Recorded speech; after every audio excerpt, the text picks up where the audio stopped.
Okay, so let's briefly recap the things that we were discussing last time. So after we discussed the NeRF, we also discussed some of the ideas in terms of like how we can leverage some kind of some other representations in a way that we can also speed up all the computation of the NeRF.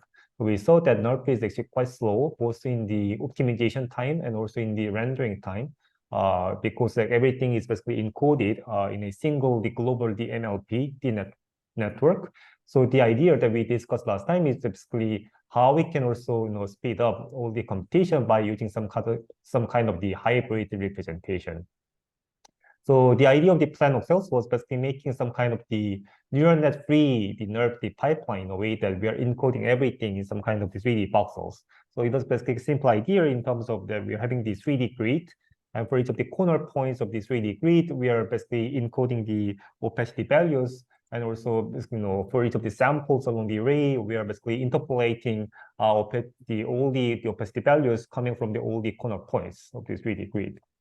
Then the question is that basically how we can also encode the radiance information, because as we have seen last time, basically the radiance is kind of the information which is not just kind of the value for each of the point, but it's actually kind of the function which is defined with the view direction, right?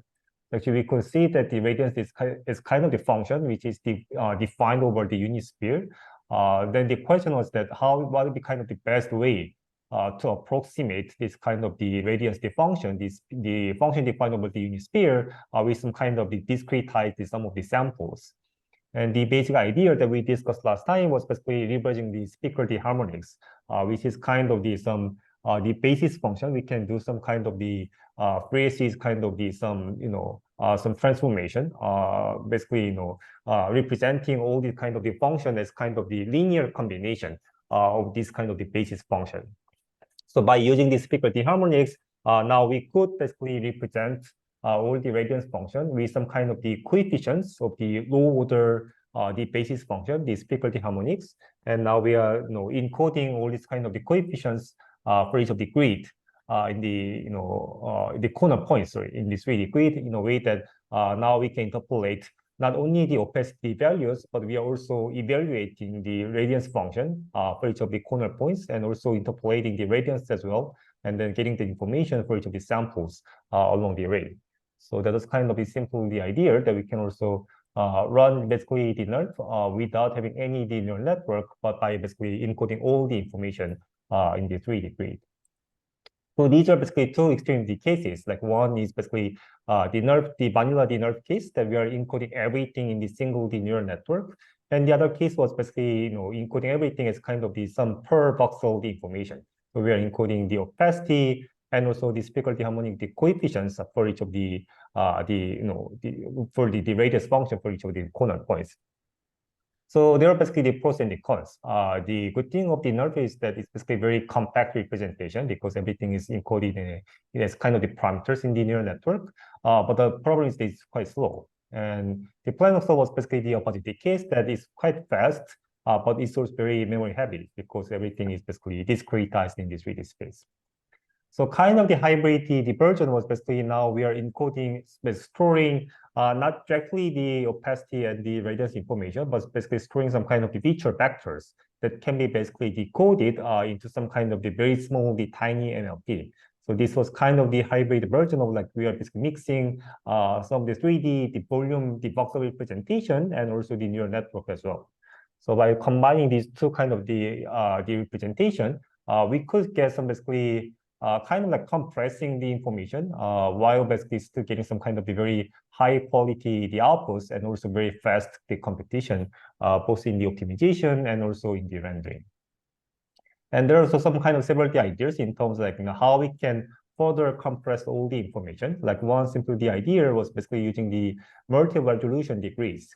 So now we are not having a single resolution degrees, but basically having some 8 grids that are basically having all different resolutions in a way that each of the grid are basically encoding either some kind of the global information or some kind of the local information.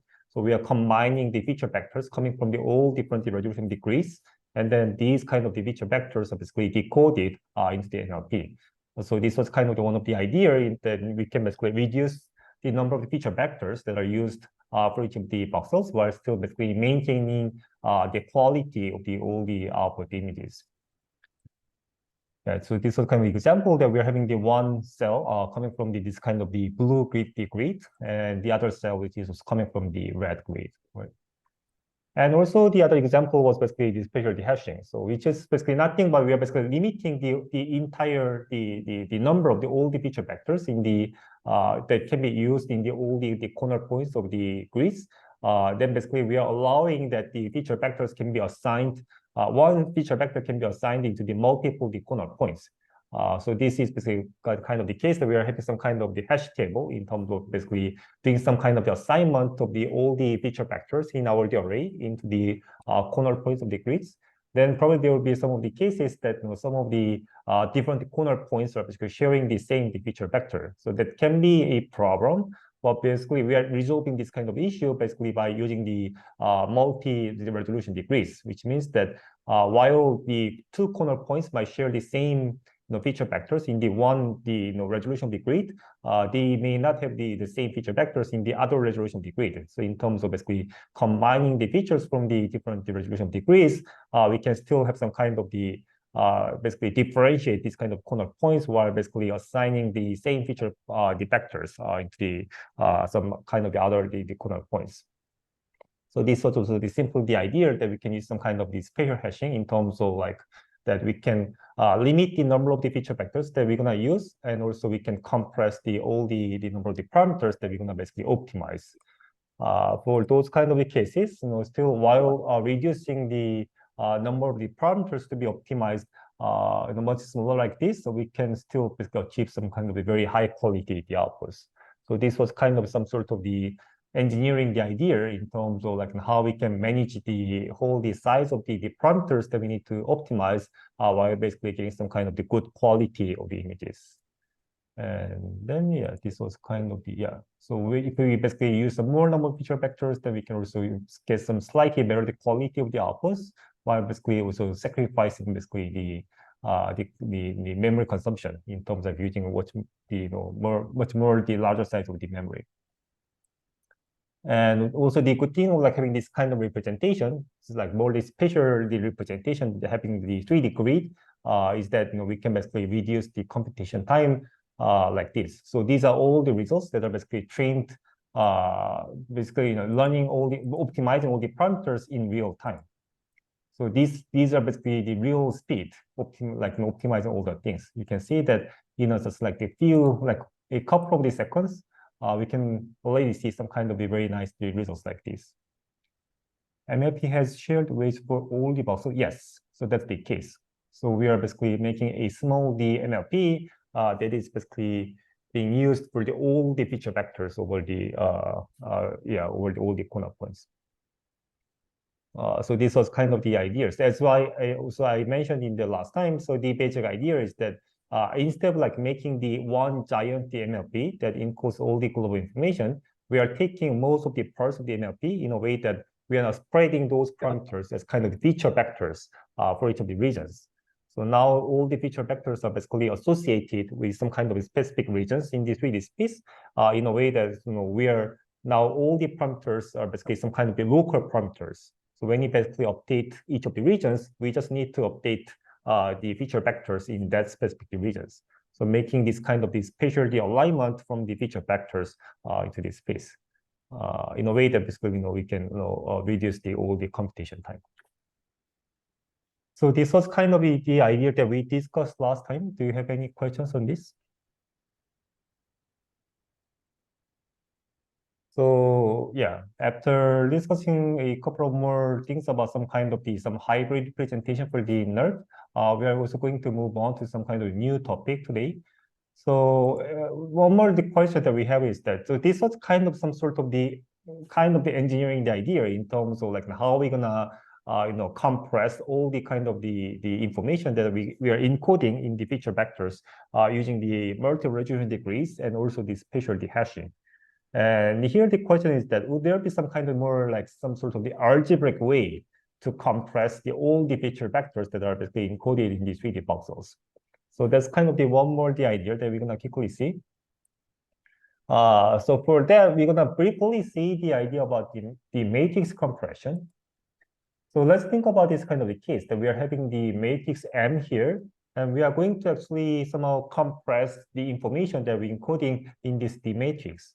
So how are we gonna do this kind of the matrix decompression? So that's basically a very common problem that we can see in many other the applications. And the typical way that we can do this kind of compression is that we are basically representing the given the matrix as kind of the multiplication of the row rank of the matrices. So the basic idea is that when you have this kind of the big matrix, we are representing the matrix as kind of the multiplication of the two very thin matrices in a way that the number of the elements in the matrices are basically becomes much smaller compared to the number of the elements in the input matrix, while the difference between these two becomes like very minimal, basically very marginal. So that's kind of the things that we are going to do. So here the question is that how we can find this kind of the two matrices, which multiplication becomes some kind of the good approximation of the given the matrix. So that's the basic idea that we're gonna briefly see. And for that, basically what we are going to do is that we are going to leverage the SVD that you should know if you took the linear algebra course. Is there anyone who did not take the linear algebra course before? Raise your hand. So everyone knows linear algebra, right? SVD. So yeah. So when you yeah. So when we basically do some kind of the SVD, we can basically decompose the given the matrix DM into these kind of like three matrices, U and sigma and the V transpose. And we know that basically sigma is basically the diagonal of the matrix, that we are basically having the singular values for each of the element in the diagonal. And let's assume that now we sorted all the singular values in the sigma D matrix in a way that that's going to be arranged in the descending order. So the first one is the basically biggest value, and the second one is the second biggest, the largest value, and so on. So we are having this kind of the U, sigma, dV, and transpose these 3D matrices. And the given matrix, the M, is basically represented as the multiplication like these three things, right? Then here the question is that given the matrix with the rank N, how we can find a rank R matrix when the R is like much smaller than the N, that also minimizes the difference between the input matrix and the output the matrix. So basically, yeah, we are going to find this kind of the matrix using the SVD. So what we can quickly see is that if we basically rewrite all the things like this, so since the sigma is basically the diagonal of the matrix, now we can basically rewrite this kind of the matrix multiplication in this form. Let me show it.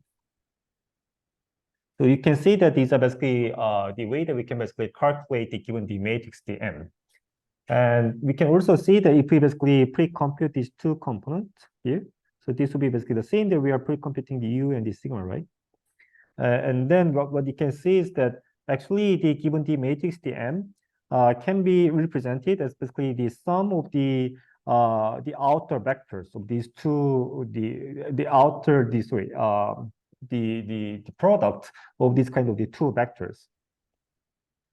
So what we can see is that once we basically do some kind of the SVD decomposition, then we can rewrite the same matrix DM as kind of the sum of the n components of the outer the products. So basically the outer products means basically having this kind of the product of the two matrix in a way that we can get the same size of the matrix of the n. Does it make sense? Yeah, so for all the cases, when you have this kind of the, for example, like let's say like we are having the simply like square matrix, m by n matrix, then we can basically see that like this kind of m by the n matrix can be represented with some kind of the n outer products. And we can say that each of the outer product is basically becomes some kind of a rank 1D matrix. So by basically accumulating all the rank of the matrix, now we can make the final rank N matrix. And then what we can also see is that without the proof, what we can briefly see is that if we basically first are the outer the products. So once we basically get this kind of SVD decomposition, after having the n outer the products, we can take some kind of the first R, this kind of the pairs of the vectors. So having the rank 1 the components, actually this becomes the best the approximation of the given the matrix with the rank R matrix. So this is quite simple, right? So if you want to basically do some kind of the matrix the compression, what you need to do is that especially when you want to limit the rank of the output the matrix to be R, which should be basically very smaller than the n. Then what we can do is that basically we can represent the given matrix as kind of the n component of the outer the products of the vectors. Then we can just take the first the R basically the outer the products. Then that becomes the best approximation, minimizing the difference between the input matrix and the output the matrix. So that's basically what we can do.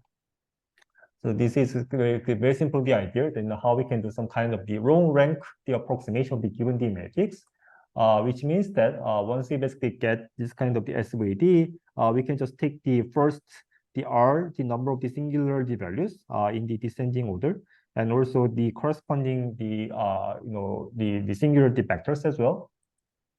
And then we can directly compute this kind of the two thin the matrix. One is basically the U times the sigma like this, and also the V like this. So this basically becomes some kind of the way that we can get some kind of the rank R the approximation for the given the matrix, which is become the same as basically we are having the R number of the outer the products, right? So this is kind of the very common practice that we can see for many kind of cases that when we basically want to do some kind of the matrix decompression. And actually, we can do the same thing, not only for the 2D, the second order, some kind of the tensor, but also any kind of the order of the tensor. So we can see that actually the matrix is kind of the second order the tensor, that we're having this kind of 2D grid. So when you have the 2D grid, then we can just take the R number of the outer products of the two vectors. Then that becomes some kind of the way that we can do some kind of the rank R the approximation of the given the matrix. And also for the third order the tensor, when you have the 3D grid as well,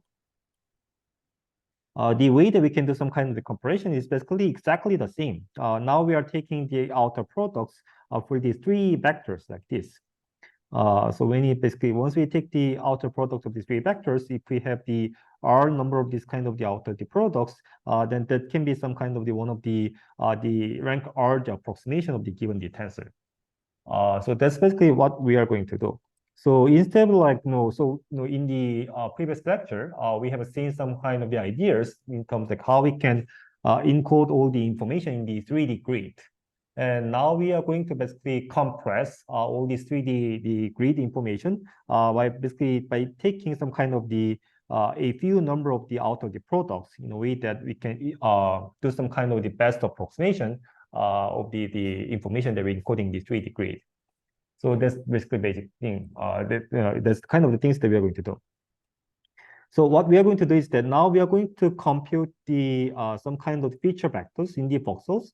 And that is kind of some kind of the vectors in the for each of the voxel, but it's kind of the sum of the outer the products of the 3D vectors.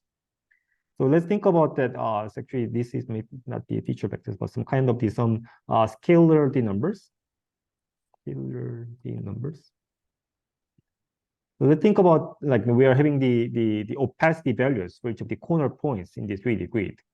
So one way we can basically encode all this information is that we can directly encode all the opacity values for the corner points. And also the other way around in terms of like, especially when you want to do some kind of the compression, is that now we can basically have this kind of the three vectors encoding all this kind of the opacity information and taking the outer products of like all these three three vectors. And we are having some kind of the multiple, these kind of triplets in terms of that we are basically summing up all the outputs of the outer the products. So that's basically the one way that we can do some kind of the some algebraic decompression of the 3D tensors. So depending on the number of some kind of the authority products, we can control the level of the decompression of all the information, right? But obviously, like especially in the case that when you have this 3D grid, if we want to do some kind of quite accurate approximation of the information, we might need to basically have some lots of these kind of the triplets, right?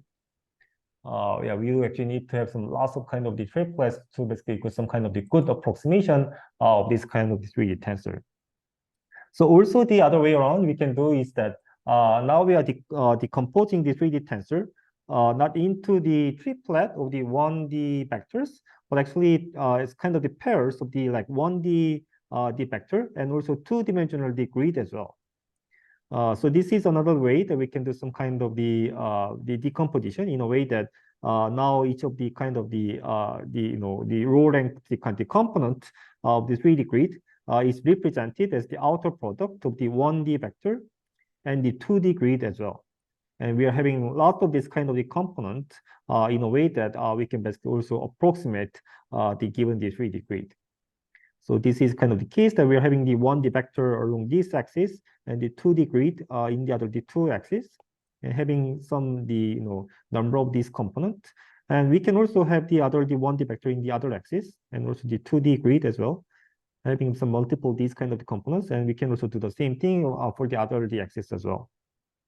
So by basically accumulating all these kind of the low length components, now we can also represent given the 3D the tensor with some kind of the approximation, while basically reducing the number of all the elements to be much smaller than the kind of the number of the elements in the given the 3D grid. So this is kind of also some kind of the interesting the idea in terms of like how we can reduce the number of the parameters in some kind of the more the algebraic way. Does this make sense? Any question on this?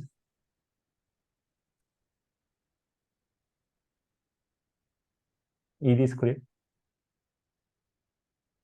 Well, here one question might be is that, yeah, so this might be the case that when you have some kind of the 3D grid, right? So when you have the 2D or the 3D grid, especially for the 3D grid, then we can have this kind of the decomposition and then basically reproduce the same 3D grid with some kind of the approximation while basically reducing the number of the elements. So we can do these kind of things for the opacity values for each of the for the given the 3D grid. The problem is that we are not only encoding the opacity information, but basically we may want to encode some kind of the multi-dimensional the features, some kind of the vectors as well for each of the corner points. So the multi-dimensional information can be either this picker the harmonic the coordinates that we are using in the plane cell the idea, or some kind of the feature vectors, some latent vectors that will be basically fed as into the NLP. So those will be basically cases that we also need to encode some kind of the multi-dimensional the features, some kind of vectors for each of the corner points.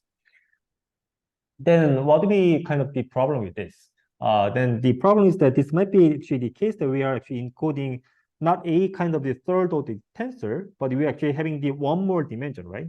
While we are having the three-dimensional some kind of the grid, for each of the corner points, we are having the one more the dimension, which is basically dimension for the feature vectors or the speaker the harmonic the coordinates, right? Then actually this will be the case that actually we need to basically somehow represent not the third order tensor, but actually the first order the tensor, right? Then what can you do? Actually, as we can see in the third order the case here. So let me, clean this up.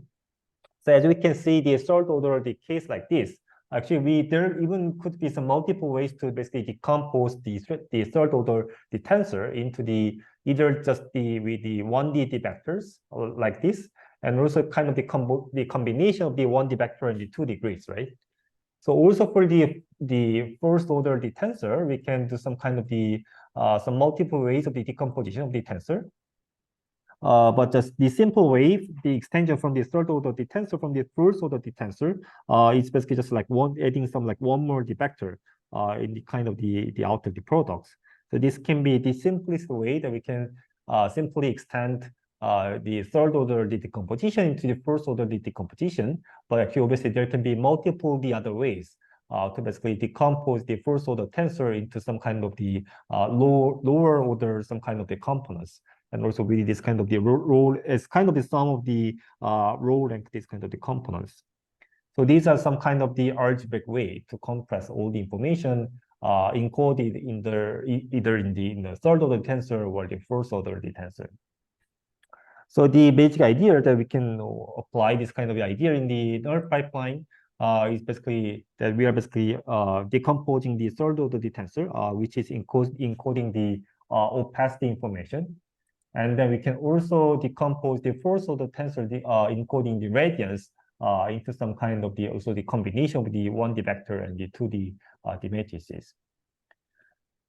And when we do this kind of the compression, actually what we can see is that compared to the planoxels, you can see that it becomes like much faster because of the number of the parameters is reduced a lot. So in the planoxel the case, the size of the parameters was basically more than 700 megabyte.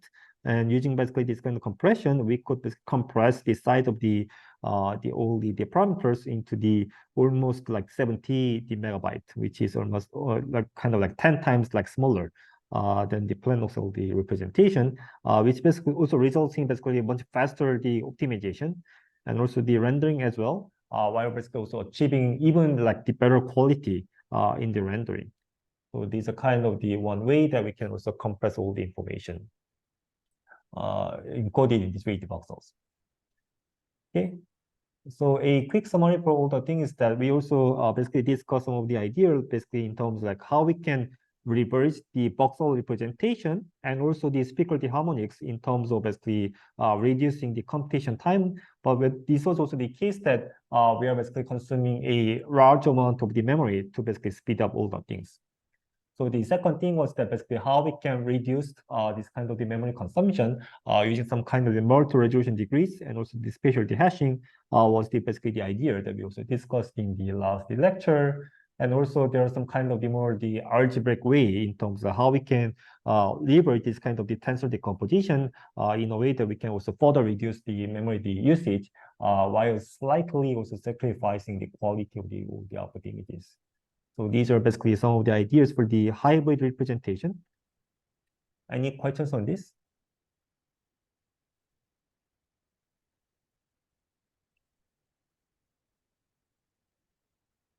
No.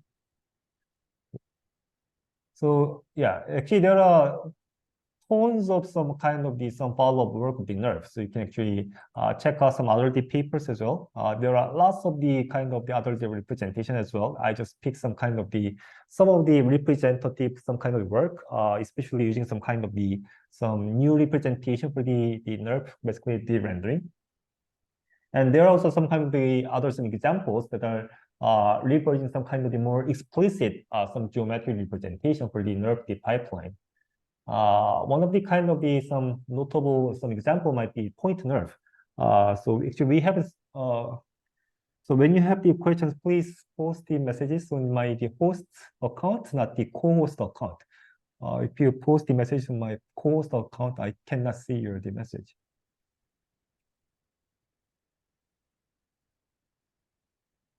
Yeah.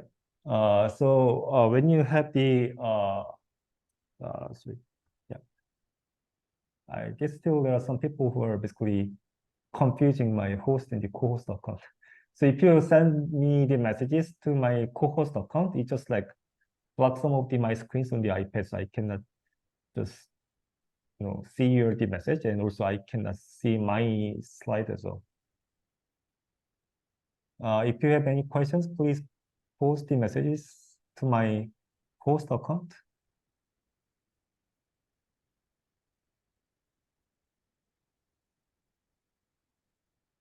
Yeah. So if I go back to this one, it seems like someone is like keep posting messages to my co-host account. So I guess.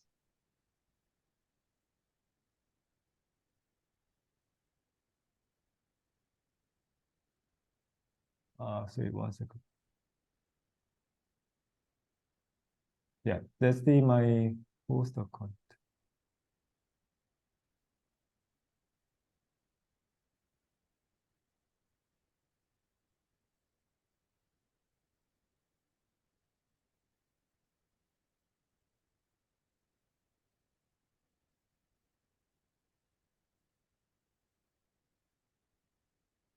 As I said multiple times, if you have any questions to me, please post the messages to my, send the messages to my post account.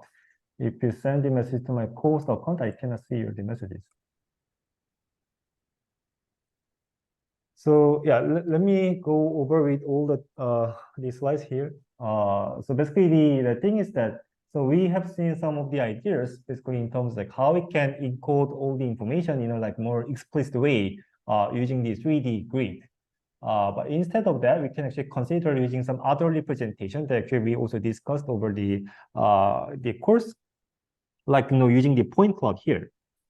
So here, basically, the basic idea is that for each of the multi-view images, now we are having some kind of the depth predictor, the neural network as well. So using this kind of depth predictor, we are making some kind of point cloud, some kind of rough reconstruction of the 3D. But obviously, this reconstruction may not be that accurate because there might be some kind of noise in the predicted point cloud as well.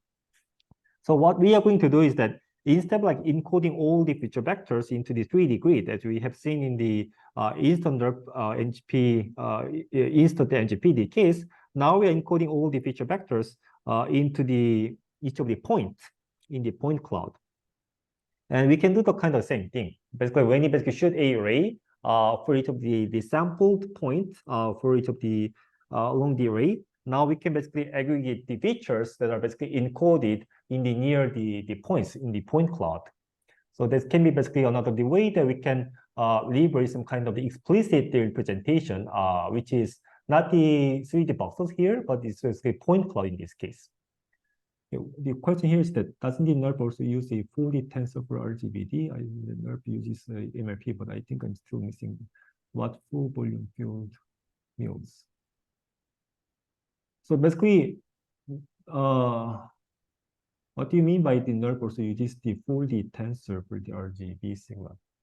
So the NeRF is basically the MLP, the neural network, so which is basically not directly encoding all this kind of the information in some kind of the explicit space. So here the basic idea was basically we want to explicitly basically encode all this kind of the 3D or the 4D information in the spatial domain. So the idea of the Plano cells was basically encoding all this kind of opacity, the information as kind of per the corner points the value in the 3D grid. And also the radiance values are basically also encoded as kind of the extra kind of the one-dimensional the vector for each of the corner points in the 3D grid, which is basically making the 4D tensor. And then we want to basically represent all these kind of like the 4D tensor as kind of with some kind of the row rank the approximation. For that, we have to decomposing the 4D tensor into some kind of some combination of the lower order the tensors, like the 1D vector and the 2D matrices, and approximating the 4D tensor as kind of the sum of the outer products of this kind of like 1D or the 2D the tensors. So that's the basic idea of the TensorRF, the framework. Does this answer your question?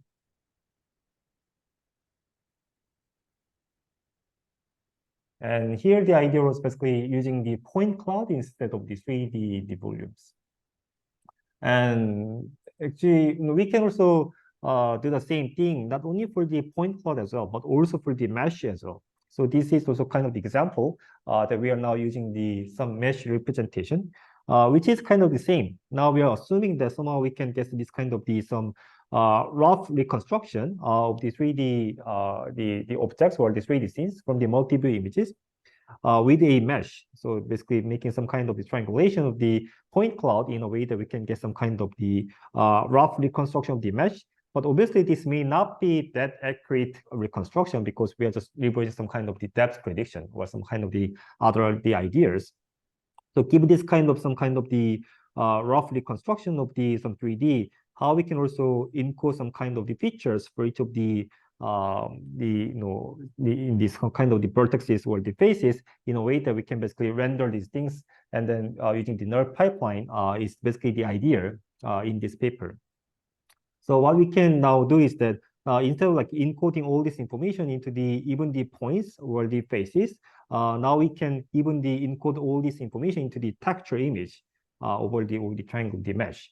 Then, if you took the comparative graphics course, what we can do is that as we basically like render the 3D objects with some kind of the texture information, we can do the same thing. We can use exactly the same rendering pipeline of the comparative graphics in a way that we can basically rendering the mesh into the 2D images. But now the output becomes not the 2D color images, but the 2D images of the feature, the vectors. So that will be also the further decoded in a way that we can get some kind of the final colors as well.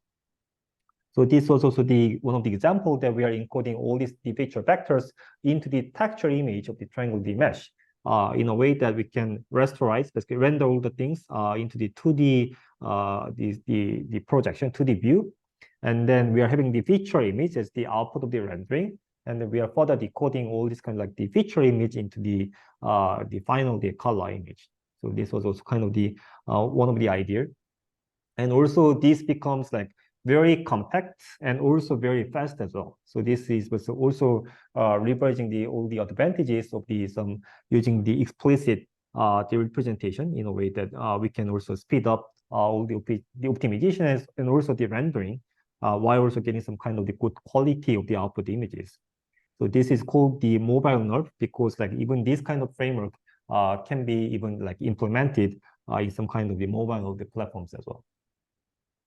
And I guess some of you might know this work. I guess that even some of you are doing some project based on this work, which is the Gaussian splitting. This is another example that which is not using either the point cloud or a mesh, but using also a set of the 3D Gaussians as some kind of some explicit some representations. So this is kind of similar in terms of like using some explicit representation, but there the idea is not having any kind of the point cloud or the meshes, but having this kind of a set of the 3D Gaussians as some kind of the explicit representation, and the rest of the pipeline is kind of similar in high level with some point NeRF or the mobile NeRF, but they are basically switching the representation into the 3D Gaussians. So actually, this was the video that we have seen in the first lecture. And these are all the outputs of the NeRF using the Gaussian splitting the ideas. So you can see that the rendering speed is really fast, like having the 60 frames per second, while getting some quite good quality of the output the images. So these are the cases. Now we are representing somehow like approximating all these 3D scenes using a set of some 3D Gaussian some volumes, and then basically using exactly the same volume rendering the idea, basically also encoding the feature vectors for each of the 3D the Gaussian, and basically rendering all the things using the same volume rendering the equation in a way that we can get this kind of the quality of the output images. Okay. Any questions on this?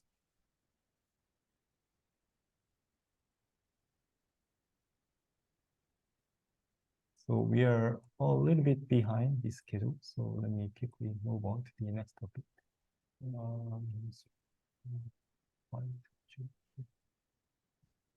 Yeah, so let me share my screen.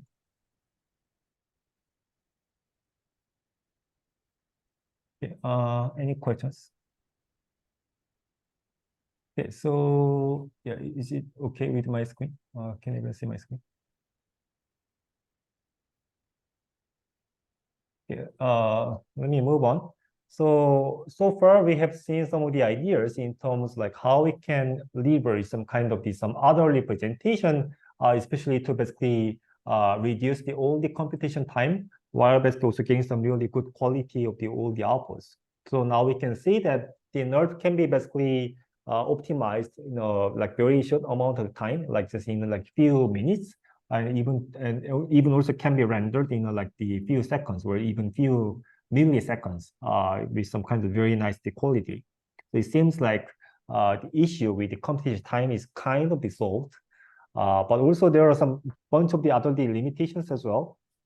Actually, obviously, one of the kind of the sort of the limitation is that, like, we basically, in order to basically do some kind of the 3D reconstruction, we also need to basically have some lots of the multi-view images. And here also one of the question might be is that, can we also reconstruct 3D scenes only from these sparse view images? So that's basically what we are going to see here. Obviously, like if we only have some very sparse view images, it's really hard to basically get all the 3D information, because even the input data does not basically provide all the 3D information, which means that if we want to basically reconstruct 3D only from these sparse view images, then we might need to have some kind of some prior knowledge that we can leverage in this kind of 3D reconstruction, which means that we might need to use some kind of information about like how likely the output, the object or scene will look like. So what we kind of the object or scenes that we are basically reconstructing, and what's the kind of typical the shape of some of the objects and the scenes that we are reconstructing. So that's basically some of the ideas that is about basically few shot or zero shot NeRF, which is basically the case that we are basically doing some 3D reconstruction using the NeRF, using only the few number of the images. So how can you do that? Do you have any kind of thoughts in terms of like what would be some kind of some prior knowledge or some of the information that we can leverage for this 3D reconstruction when you only have some sparse view images? Question?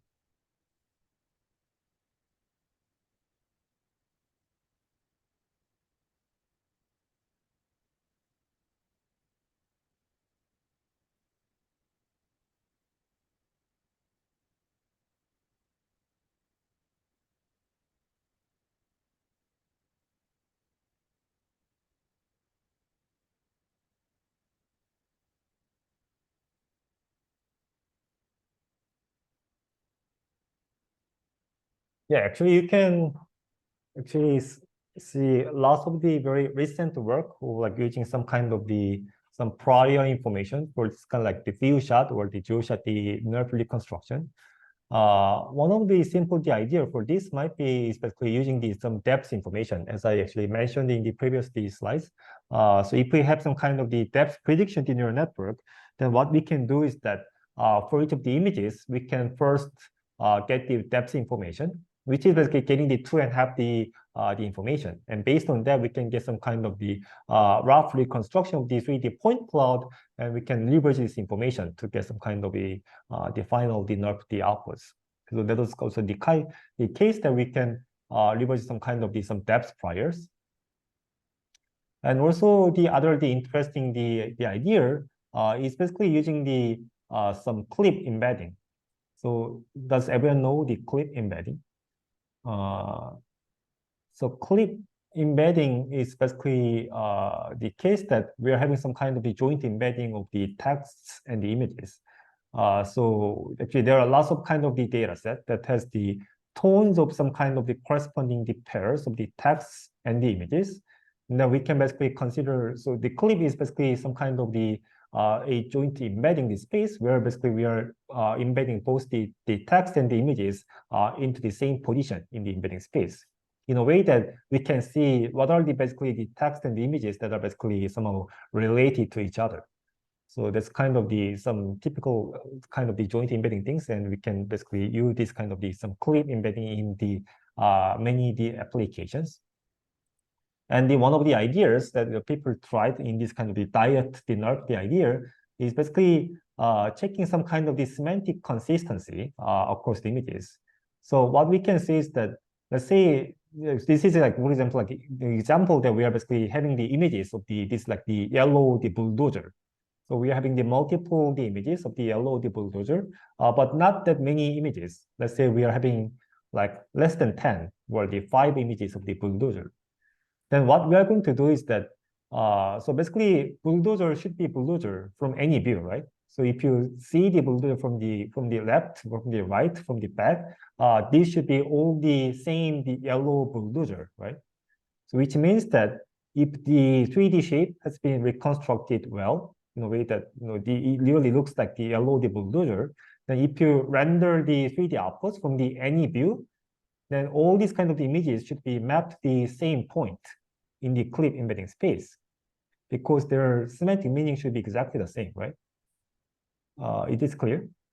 So basically, the clip embedding is basically having some kind of semantic information, like what would be some kind of some text description for each of the images.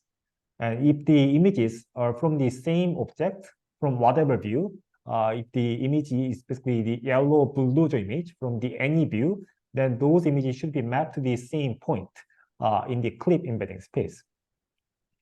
So what we can do is that while we are basically reconstructing the 3D shape with some kind of the few number of the images, we can basically check this kind of the semantic consistency in a way that we are rendering the 3D outputs from the arbitrary views and mapping them into the clip embedding space and checking whether they are basically mapped to the same point in the clip embedding space or not.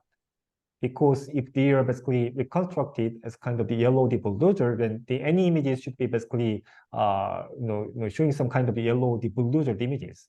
So they should be mapped to the points in the clip embedding space, because all these images can be described with the text description.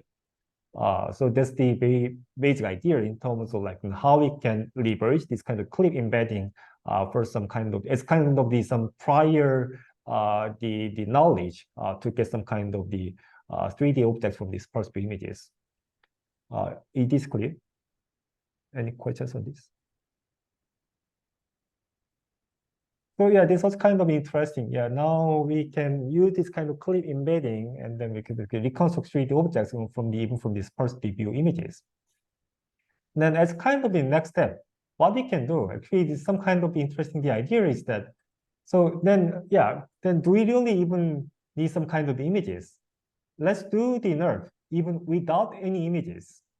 So here the idea is that now what we are going to provide is even not a image, but let me just provide a text description. So let's train a NeRF in a way that when you basically render this 3D object into any arbitrary views, those are only mapped to the same point with the text that we are providing in the clip embedding space. So this is kind of the extension from the few shot to the zero shot. So now we are basically doing some kind of the NeRF reconstruction, even without any images, but just by giving some kind of the prompt, the text prompt. So the input is only the text, and we are training a NeRF in a way that when you render the NeRF into any views, all the images are mapped to the same point with the text in the same clip embedding space. Obviously, there are lots of some details in terms of how we can really get some kind of the good quality of the outputs, but that's basically the high level the idea. So how we can train a NeRF even without any images, but using only the text prompt. So that was the first work that we could see last year, which is named as the dream fields. And these are some of the outputs. So you can see that the outputs looks like funky, like it doesn't look like some kind of realistic kind of things, but some kind of interesting the outputs. So we can see some kind of some arms shape, armatures in the shape of something. So it's like armature with the shape of the avocado, or armature with the shape of the pumpkin, or something else. So you can see some kind of the interesting, some imaginary, some kind of the outputs by just using this kind of the framework, which is training the NeRF even without the images. So this was kind of the interesting the idea. So now what we can see from this kind of the output is that this is not anything about like 3D reconstruction.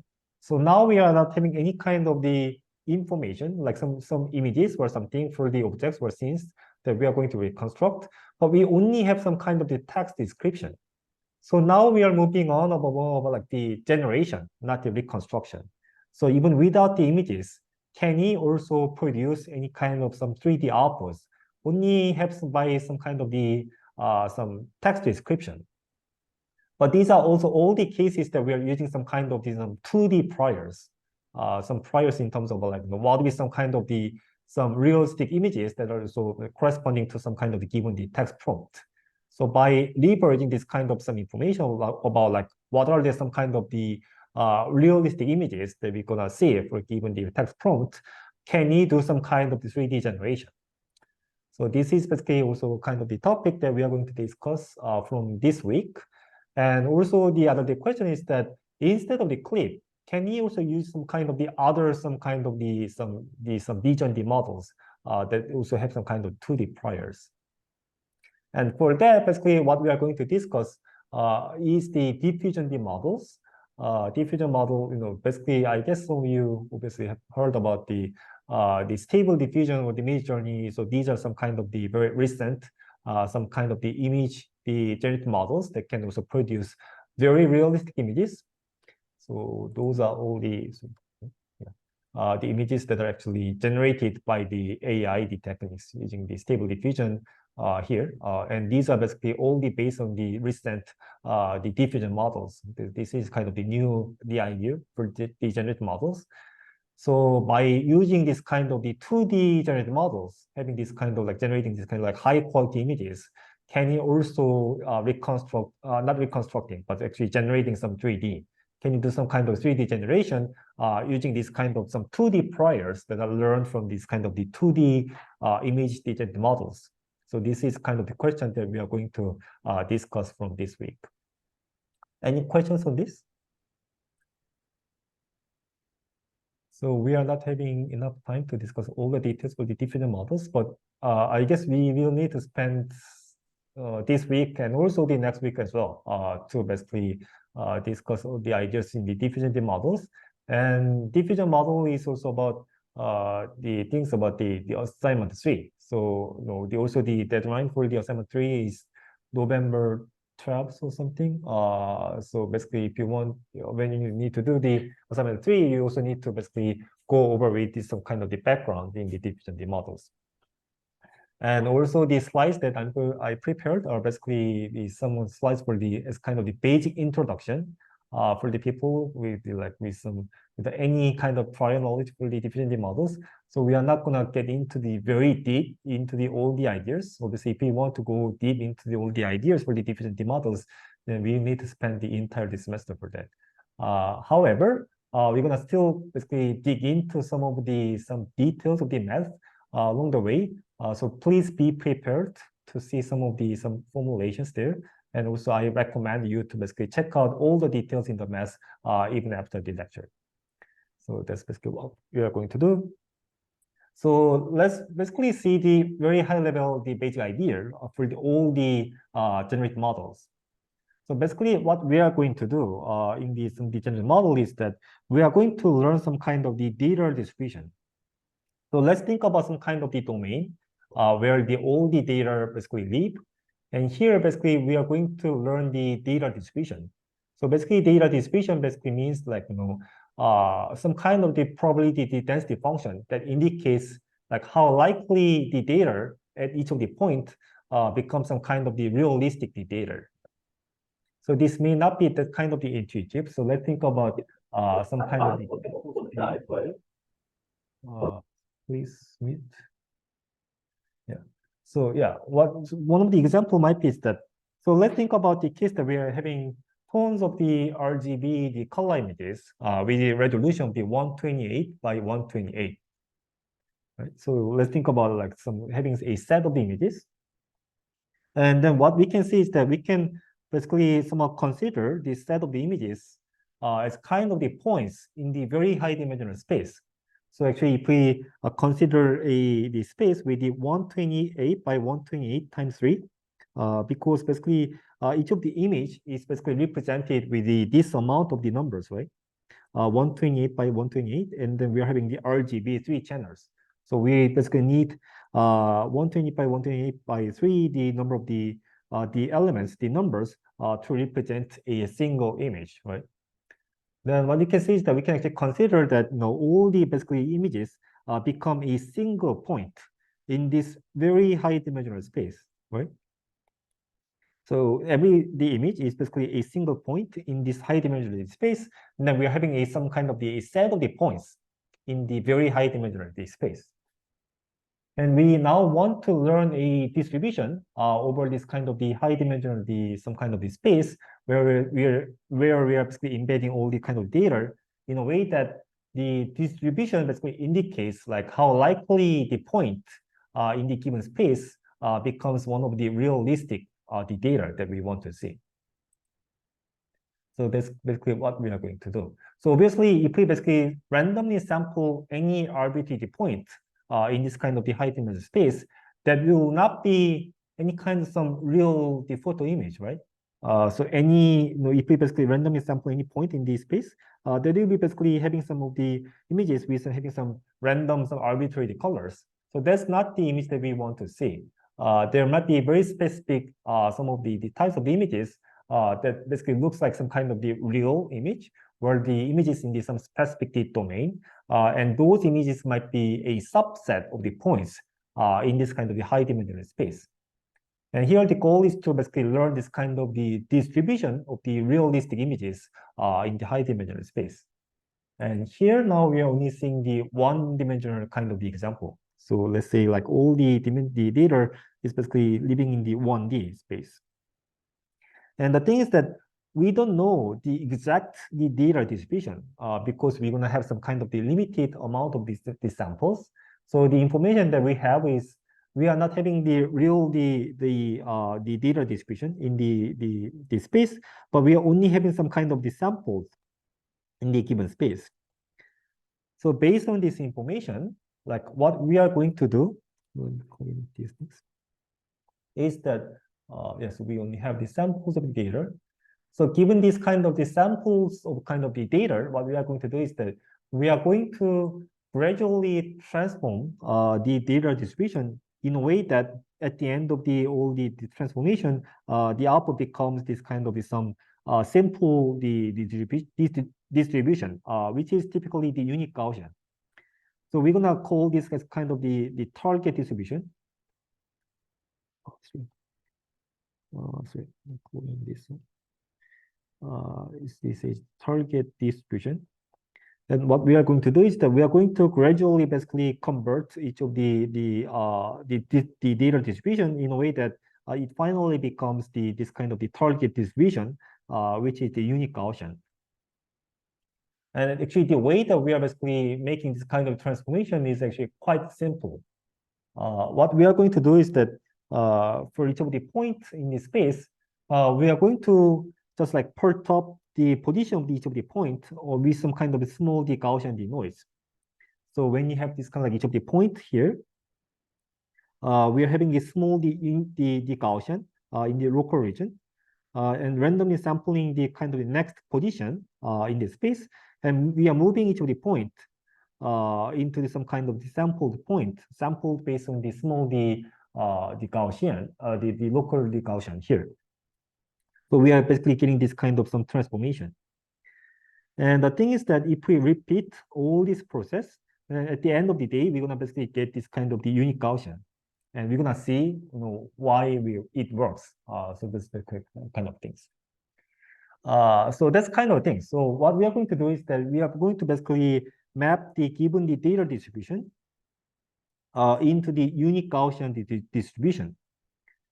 So if we can basically have this kind of the mapping from the given the data distribution to the unique Gaussian, and also if we can get the reverse way, or like mapping the unique Gaussian into the data distribution, then now we can basically sample the distribution, sample the data based on the this kind of mapping. So the thing is that while we don't know the given the data distribution, if we basically have the mapping from the unique Gaussian to the data distribution, then what we can do is that we can just sample based on the given the unique Gaussian distribution and basically do some kind of the inverse mapping to become the one of the samples in the data distribution. So that's the basic idea. So instead of like directly getting the data distribution, the information, which will be very complicated, what we're going to do is that we are basically getting the mapping from the this target distribution to the data distribution in a way that in the generation the time we can sample from the unique Gaussian and then map this into the one of the points that is to sample from the data distribution. And for that, we are also first going to basically convert the data distribution into the unique Gaussian in a way that we can jointly learn the other way around, the mapping from the unique Gaussian to the data distribution. So that's basically what we are going to do. Is this clear? Any questions on this?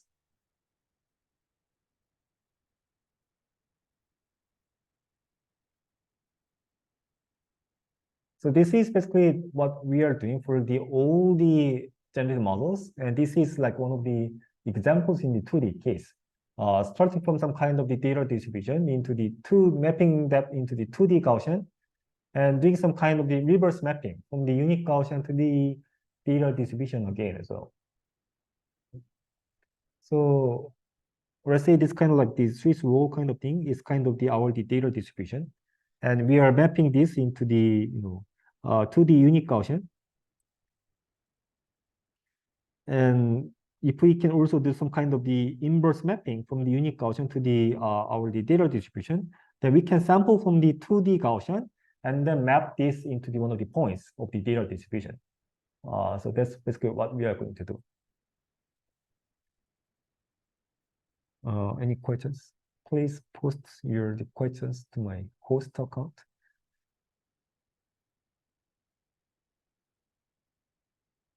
Yeah, so what we can see is that basically the goal is to basically map the target distribution or the prior distribution into the data distribution in a way that we can do some kind of sampling from the target distribution and mapping that to all the points in the data distribution. So especially in the diffusion models, we are going to make both the target distribution and the data distribution to be the distributions in the same dimensional space. And also as the target distribution, we are going to use the unique Gaussian distribution as our target. So that's basically what we are going to do. And as I said, this is like the very common thing for all the other digital models. Basically mapping from the prior to the data distribution. In the test time, what we can do is that we are sampling from the prior and basically mapping to the data distribution. So let's briefly see like how we can do these kind of things for the other generative models as well. So obviously you would know the architecture of the GAN here. So if you recall, is there anyone who has zero idea about the GAN here? I did not learn about GAN before. Raise your hand or post messages. GAN, VA, things. So yeah, let's quickly go over with some of the ideas, the GAN and the VA. So basically, you don't know GAN or the VA, is okay to understand the different models. The basic idea of the GAN is that it's also the same. It's basically mapping the prior distribution into the data distribution. The thing of the GAN is that we only learn this mapping prior to the data distribution, but we are not learning the other way around. We only, because like this is the only thing that we need to learn, right? So this is the GAN architecture, but we need to check. So when we basically learn the mapping from the prior distribution to the data distribution, we need to check whether the output, the point after the mapping is really a sample from the data distribution, right? So once we basically sample from the prior distribution and map to the some data distribution, we need to check whether this mapping is correct, right? Whether the point is really mapped to one of the sample of the data distribution. And for that, we are basically having another neural network, which is called the discriminator, which is basically checking whether the output of the mapping is really one of the point in the data distribution or not. So basically checking whether the output data is real or the fake. So this is basically the idea that we are having the discriminator and having the adversarial training to basically check whether the output is real or the fake. So this is kind of one of the examples that we are learning the mapping from the prior to the data distribution, but not the other way around, but basically having the discriminator to check whether the mapping is correct or not. So like there are lots of the issues with the GAN. So when people started to like see the other way around, which is having the both way of the mapping. So now the VAE is basically having the mapping from the data to the prior distribution, and also prior to the data as well. So by having this kind of the two mappings, learning these two mappings jointly, now we don't need to have the discriminator. So without the discriminator, we can basically jointly map these two mappings and get some kind of the some good mapping from the prior to the data distribution with some kind of the KRD divergence loss. But also there are lots of the issues with the VAE. So we're gonna get into the problems of the VAE at the end of all the things. And also the flow-based model is kind of some of the extension of the VAE in terms of that now we are having the the decoder, the mapping from the prior to the data distribution as the inverse of the encoder, data to the prior. And also we are having some kind of the iterative process to get each of the mapping. So that's the idea of the flow-based model. And now we are having the diffusion models. And some of the important properties or the characteristics of the diffusion model is that now we are having both the encoder and the decoder. So basically encoding basically means that we are having the mapping from the data distribution to the some prior or the target distribution. And the decoding is the other way around, from the prior to the data. And both of these kind of the process are basically some iterative procedure. So we are also getting to the idea of like why we are going to have the iterative process. So that's kind of thing. And also the characteristic of the diffusion model is that while we are having both the encoder and the decoder, the encoding process is not learned. The encoding process is fixed. It's kind of given the procedure. So while we are fixing the encoding procedure, we are only learning the decoding procedure. So that's kind of interesting some characteristics of the diffusion models. And also for the diffusion models, both the prior distribution and also the data distribution should be in the same dimensional space. So those are some kind of the characteristics of the diffusion models. So if we compare all these kind of the different degenerate models, you can see that again is not the case that we're directly somehow getting the data distribution. But from the VAE flow model and diffusion models, we are basically more explicitly modeling the data distribution. So that's kind of thing. And also GAN does not have the encoding the network. And also diffusion, while the diffusion has the encoding the process, we do not have the encoding the network. So we are also, that's kind of the things. And GAN is the case that we're having the adversarial the training, basically having the discriminator, which is checking whether the output is like true or the false. And also the flow-based model and the diffusion, these two are basically the cases that we're having some kind of the iterative procedure. We're gonna see at the end like why this kind of iterative procedure can improve the performance. And also diffusion model is the only case that they are basically having some kind of the target and the data distribution in the same dimensional space. And some kind of the limitations of each of the previous work is that basically the GAN is quite unstable. So you need to be very careful when you train the GAN. Otherwise, in most of the cases, you can get some very bad quality. And we can typically see some kind of the cases of the mode collapse, which is the case that we are not getting the entire diversity of the data that we want to generate. While VAE is like more stable in terms of training and also does not have the mode collapse issues, the quality of the output is typically much worse. And the flow-based model is basically improving the quality a little bit, but still the quality may not be the best compared to diffusion models, and also it's quite slow. And we're gonna also see some kind of limitations of the diffusion models at the end. So that's basically basically. So let's briefly see the basic idea of the one specific diffusion model, which is called the denoising the diffusion probabilistic models, which is the most famous diffusion model. So we're gonna basically see this idea. So let's briefly see the basic idea here, and let's continue on Wednesday.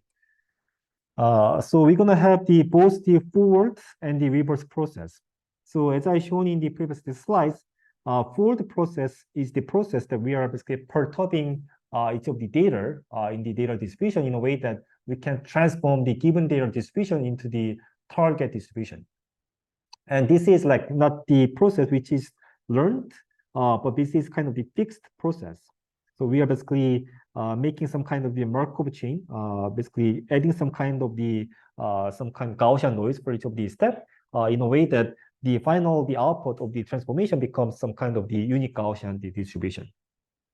So for each step, basically we are adding some kind of the noise for each of the data point. We are going to add this kind of the Gaussian noise, which is basically designed like this. So this is really designed, which means that we are basically controlling these two parameters in a way that basically we are basically shifting all the things to some kind of some random points. And when we basically accumulate all these kind of the process, we can get some kind of the one-step transition from the original data point into some kind of data point after the t time step. So this is kind of the full the process. And our goal is that while we are making this kind of some kind of remarkable chain process, basically stacking like the process, like adding the Gaussian noise in the full process, our goal is that we want to also, sorry, let me skip this. Our goal is also to make the reverse process as kind of the remarkable chain process, while also basically having this kind of the Gaussian transition. So the fourth case was basically starting from let me go back to the default process is starting from our data distribution, QX0 here. And then we are basically mapping this into the target distribution, PXT here, in a way that we are basically adding some kind of the small Gaussian noise multiple times over time from over the T steps, right? So we are starting from the QX0, and then at the end of all the T times of the transition, we are basically mapping all the things into the PXT, which is the unique Gaussian, right?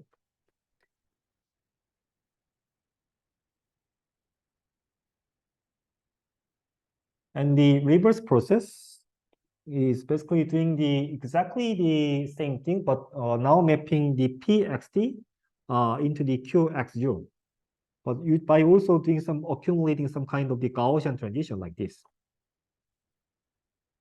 So here, all the kind of the thing is that while we are basically having some kind of the fixed transition of the default process like this, given this kind of the fixed default transition, the goal is to basically learn this kind of the reverse transition for each of the time. So if we can also basically somehow learn this reverse transition, which basically becomes the inverse function of the default process, then as I said, we can do this kind of the sampling. Basically, we can do sampling with the target distribution and then map all the points into the points of the data distribution. And that becomes our generation process. Is this clear? And as kind of some loss function of the neural network, at the end of the day, what we are going to do is that once we do this kind of the mapping, like sampling from the target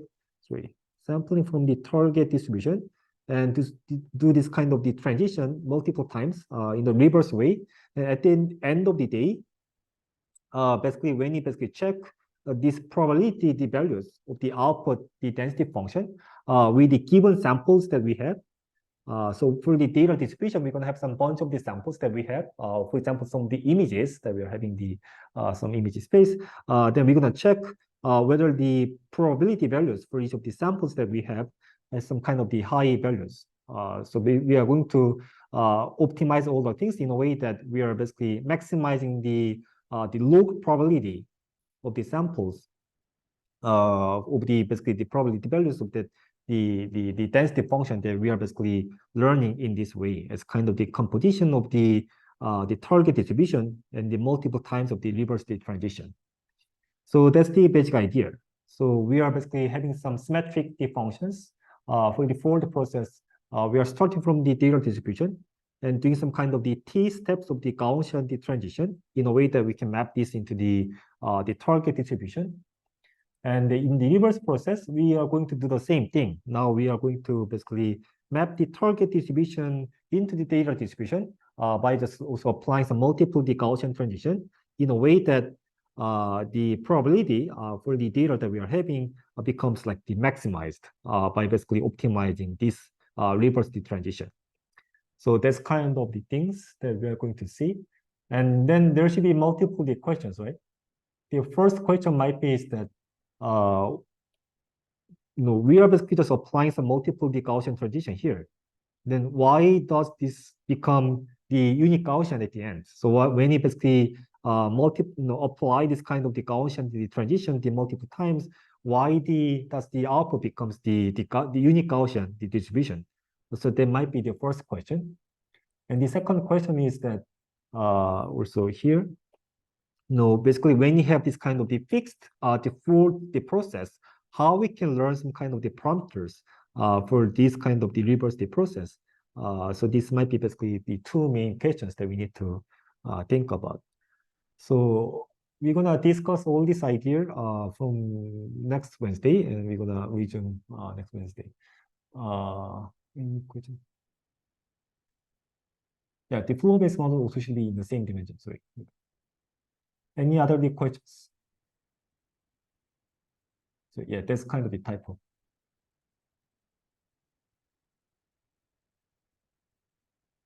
Any questions for the models, for the different models? So yeah, we're gonna continue like discussing the different models on the Wednesday, and I actually recommend you to check out some of the math in the slides before you join the lecture next time. So let's continue next Wednesday. Okay.